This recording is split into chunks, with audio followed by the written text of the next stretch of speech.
Well, Dale and I are out here in the cabin orchard, and snow is finally off. It's April, was it 6th about? Somewhere around that.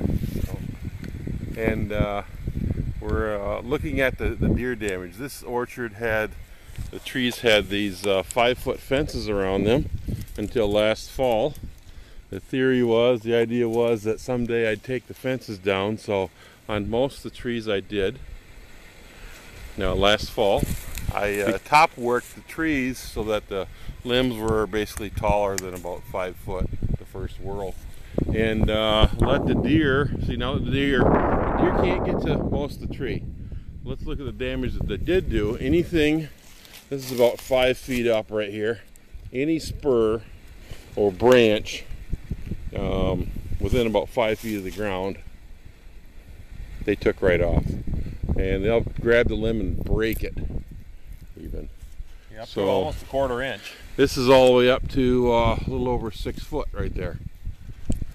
So if they can pull a limb down, they'll eat it. So I call this my self-pruning orchard.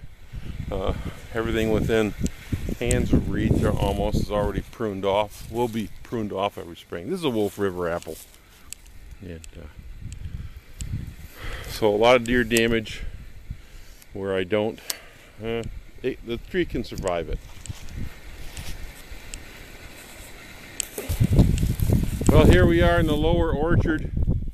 Pardon the wind in the microphone if it's hissing, but this little Shizuka tree, I already cut one limb off here, right there. That was girded completely. This is rabbit damage. The rabbits climbed right up in the tree over the snow, and I'm going to try and save these limbs. I don't know why, but I'm going to try and save them. Sometimes the cambium will grow back a little bit if it hasn't been eaten all the way down. So this tree, when it was very little, the rabbits cut it off as a whip, and then 3 main branches, three buds grew from it. That's why it's so odd shaped. So, about the only rabbit damage. Got one more tree that had rabbit damage here.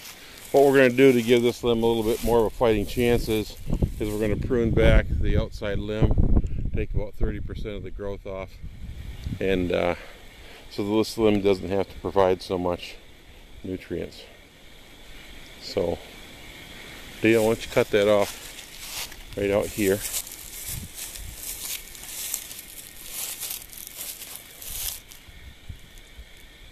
Okay. Right close back to this spur.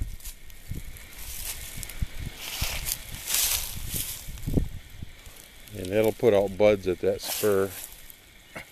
I think you need to, there you go. That'll give that limb a little better fighting chance. This limb, it had almost as much limb coming out the left side here as there is coming up here. So that's actually, that balanced the tree a little better. I'll cut off some of these side branches that all the buds have been stripped off anyway, and along that branch back there. Just notice those aren't just fruit spurs; those are side branches that the deer just nipped right off.